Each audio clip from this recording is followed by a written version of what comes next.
Em 1962, um jovem empresário do ramo de tratores da cidade de Modena, na Itália, decidiu confrontar Enzo Ferrari a respeito de suas embreagens. Enzo, que sempre foi um cara muito difícil de aceitar críticas, mandou na cara: Você constrói tratores, eu construo carros, pois é você que não sabe dirigir uma Ferrari. Esse empresário era Ferruccio Lamborghini, que veio depois a criar a Lamborghini Automobile. Ferruccio, agora um fabricante de carros, começa a escalar o mundo automotivo até atingir o seu ápice no final dos anos 60 e começo dos anos 70, com o lançamento de duas pedradas no mundo automotivo. O primeiro, o Lamborghini Miura, e depois o Lamborghini Countach, que ambos foram estrelas de cinema durante muito tempo. Só que diferente de Enzo, Ferruccio nunca teve muito interesse na parte das corridas, porque diferente do seu rival de Modena também, Enzo sempre teve uma missão muito especial: vender carros para conseguir pagar as despesas da sua equipe de corrida. Em meio a uma crise de petróleo, sim, mais uma da história, Ferruccio Lamborghini acaba tendo algumas tensões com a alta cúpula da Lamborghini que ele mesmo havia designado e decide vender a sua participação e os seus ativos para um grupo de empresários. Esse grupo de empresários tinha uma missão muito clara: conseguir fazer com que a marca sobrevivesse não importa aquilo que acontecesse. Até que em 1987 eles vendem a marca para o grupo Chrysler e ali se iniciava um novo período na história da Lamborghini, o período das corridas. Nas mãos do grupo Chrysler que a Lamborghini começa a jornada no mundo das corridas, principalmente na Fórmula 1. Em 1989 eles fundam a Lamborghini Engineering, que era um departamento específico para criar motores de alta performance visando a Fórmula 1. Eles começam com dois clientes, a La Russe e a Lotus, que já estava em decadência. Até que em 1990 o jogo vira e a Lamborghini tinha uma missão muito grande pela frente. Em 1989, outro jovem empresário na história entra em ação. Seu nome era Fernando Gonzalez Luna e ele havia criado uma empresa no setor bancário e imobiliário chamado GLAS, ou Gonzalez Luna Association, para tentar acobertar o projeto de um sonho mexicano de correr a Fórmula 1 e repetir o sucesso de Ricardo e Pedro Rodrigues nos anos 60 e 70. Luna dizia ter o apoio de outros empresários do mesmo ramo, americanos e latino-americanos, para conseguir encabeçar e iniciar esse projeto. Ele prometeu logo de cara investir na equipe 20 milhões de dólares em 1989 para colocá-la no grid em 1991. Vale lembrar que por que especificamente 1991? A Fórmula 1 tinha acabado de passar por uma grande mudança, banindo os motores turbo e adotando os motores aspirados. Então era muito mais em conta você formar uma equipe e conseguir colocar o seu sonho de correr na Fórmula 1 em prática. Ele então, com um grupo de empresários, viaja até Modena para contatar o grupo Chrysler e visitar diretamente a fábrica da Lamborghini.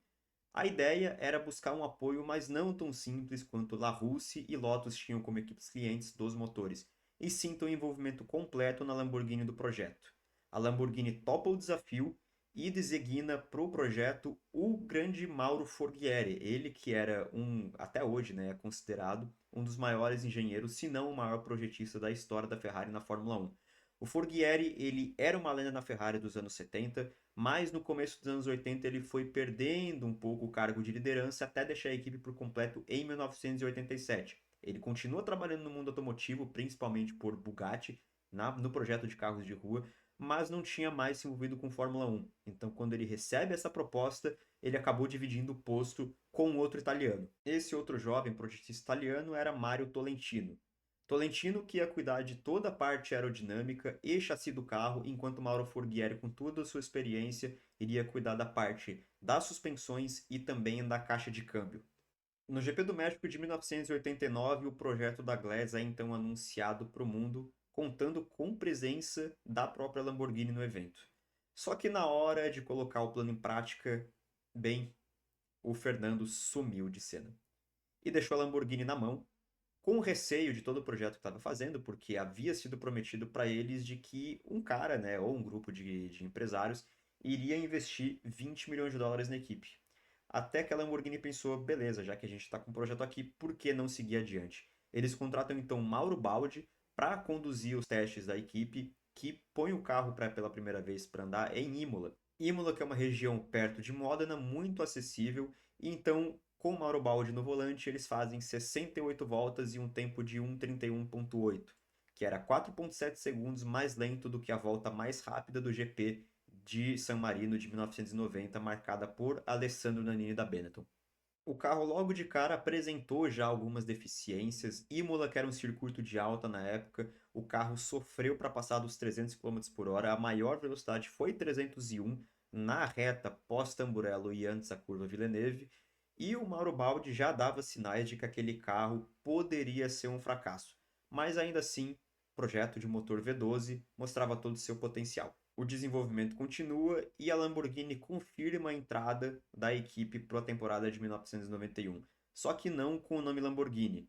E sim, quando você vai ver na lista de inscrição, há uma tal de Scuderia Modena. Mas no fundo todo mundo sabia quem é que estava por trás do projeto e o carro, que era o Modena 291, carinhosamente era apelidado de Lambo 291 pelo paddock. Para guiar o carro, eles descartam Mauro Baldi, que já não estava na sua melhor forma, apesar de ter passado quase 2 anos desenvolvendo o carro, e trazem para o lugar outro italiano, Nicola Larini, que tinha passagens um pouco discretas por Coloni, Osella e também a Ligier. E como segundo piloto, eles contratam Eric Van der Poel, um belga que tinha acabado de ser vice-campeão da Fórmula 3000, a atual Fórmula 2. O carro azul escuro da Lamborghini tinha duas características muito peculiares que chamavam muita atenção.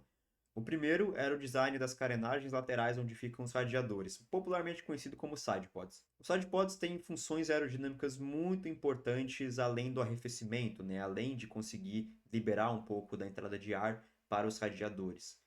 A roda dianteira girando, ela causa um fenômeno chamado turbulência ou esteira de turbulência, turbulence wake, que é muito prejudicial para componentes como o difusor, o assoalho e também a asa traseira. Então o sidepod atua basicamente como uma barreira e um recondicionador de fluxo para que o ar chegue em melhor estado lá na parte de trás. Então ele potencializa o desempenho tanto da asa traseira quanto do difusor, mantendo o carro mais plantado, porque apesar de o piloto gostar de traseira solta, se for demais também aí avacalho. O segundo era um barulho inconfundível do motor V12,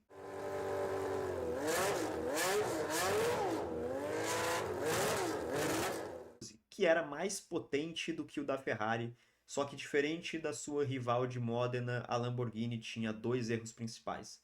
A primeira é que em 1991 a Ferrari já utilizava o câmbio semiautomático no carro de Alain Prost e também de Nigel Mansell. Então, a troca nos pedal shifts por comando eletrônico eram muito mais eficientes, além de eles terem 7 marchas. Quando você tem mais marchas, você pode encurtar as relações, tornando a aceleração mais eficiente, apesar de tanta potência despejada pelo V12. Enquanto a Lamborghini ainda tinha o seu motor V12 aspirado, com mais potência, só que com 6 marchas e em câmbio em H. Então a aceleração era menos eficiente, além da entrega de muita potência abrupta, que poderia causar distracionamento, por exemplo. E para esse carro, a Lamborghini apostou em um conceito de motor diferente da Ferrari. Apesar de ambas usarem o V12, a Ferrari usava um motor V12 montado a 68 graus de inclinação, ou seja, ele era mais fechado, a ponta dos pistões iam mais para cima. Enquanto a Lamborghini apostou em um design de motor a 90 graus, montado a 90 graus longitudinalmente. Isso quer dizer o quê? A Lamborghini tinha vantagem de uma coisa, o centro de massa, porque quanto mais aberto, mais para baixo a parte superior do motor iria ficar, ocasionando que o centro de massa diminuísse, já que o motor é um dos componentes mais pesados do corpo. Só que isso causa outros problemas também, porque quanto mais aberto o motor é, isso quer dizer que você vai precisar aumentar também o design, aumentar a largura das carenagens que cobrem o motor, né, o engine cover. Então você vai perder um pouco de eficiência aerodinâmica.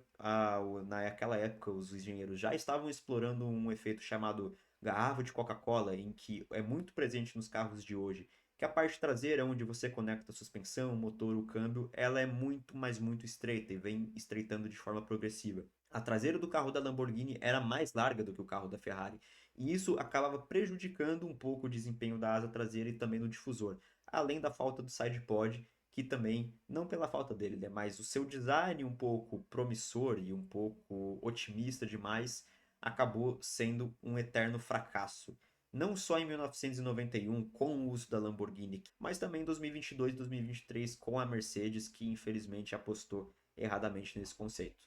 O uso do motor a 90 graus, apesar de ter suas vantagens e desvantagens, apresentava mais desvantagens do que vantagens em comparação com a Ferrari. Além dessa toda essa parte de compacta, A Lamborghini tinha um carro mais largo e com entre-eixos maior do que a Ferrari. Isso atrapalha diretamente toda a parte de dirigibilidade e também de agilidade do carro.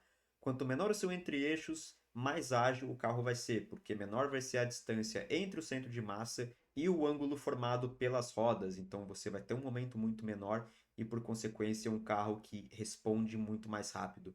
Um exemplo claro, um carro com menor entre-eixos ele tende a se dar melhor em Mônaco, enquanto um carro com entre-eixos maior tende a se dar melhor em pistas como Monza. Não só isso, mas com o motor montado a 90 graus, muitos de alguns componentes que você precisaria montar na hora de fechar o cabeçote acabam ficando mais largos e, por consequência, acabam ficando mais pesados. No final da história, a Lamborghini tinha um carro que era mais potente, só que com uma aceleração menos eficiente e o pior de tudo, ele era mais pesado do que a principal concorrente de Modena, a Ferrari, que não era nem perto de ser o melhor carro de 1991. Por ser uma equipe novata e também por ter mais carros inscritos do que vagas para o grid na maioria das corridas, a Lamborghini é obrigada a disputar pré-qualificação. E em só 6 oportunidades das 16 corridas daquele ano, eles conseguem vencer a pré-qualificação, avançar para o qualifying e se classificar para uma corrida.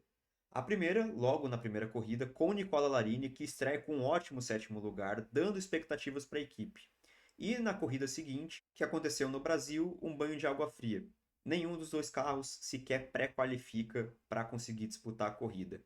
Mas uma sobrevida Eric Van der Poel consegue em Imola. A pista que a Team Modena mais testou o seu carro com Mauro Baldi consegue classificar bem o carro e não só isso. Van der Poel, no meio daquele aguaceiro, ganha posições, inclusive de Prost, que havia rodado na volta de apresentação. Alguns pilotos do começo de pelotão e também no meio acabam ficando pelo caminho no meio do caos da chuva.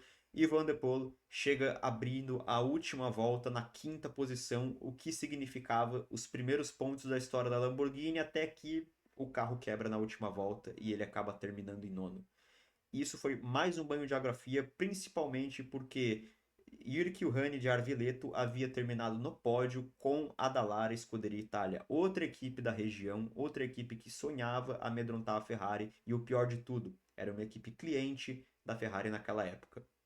Depois desse quase milagre, Van der Poel não consegue classificar o carro mais para nenhuma corrida de 1991 e decide migrar para os carros Sport protótipo e também de turismo. Enquanto Nicola Larini consegue se classificar para mais 4 corridas naquele ano, tendo como melhor resultado o sétimo lugar na sua primeira corrida, com 2 abandonos, um 17º e um 19º. Mais tarde, Larini conseguiu então seus primeiros pontos e pódios naquela que ficou marcada como o pior final de semana da história, também em San Marino, em 1994. A Lamborghini, que tinha rebatizado o GLS de González Luna Associates para outro GLS, Grupo Lamborghini Attività Sportive, decide abandonar o projeto no final de 1991 e fica um bom tempo afastada das pistas. No começo dos anos 2000, a Lamborghini volta às atividades com as versões GT2 e GT3 do Lamborghini Gallardo e também do Murcielago. Em 2013, eles criam a Squadra Corse, uma divisão específica de corridas que prometia voltar à atividade e voltaram realmente com o Lamborghini Huracan anos mais tarde, até que em 2024 eles começam o projeto do Hypercar Lamborghini em parceria com a Iron Lynx, que recentemente abandonou o projeto, o SC63, mas isso fica para outro vídeo, já que esse carro ainda tem o potencial de se desenvolver lá nos Estados Unidos na INSA. Gostou do vídeo? Espero que vocês tenham gostado. Comentem aqui o que vocês acharam também. Mais sugestões de outros carros para a gente contar a história ou de outras equipes também. Comentem, deixem o like e até a próxima.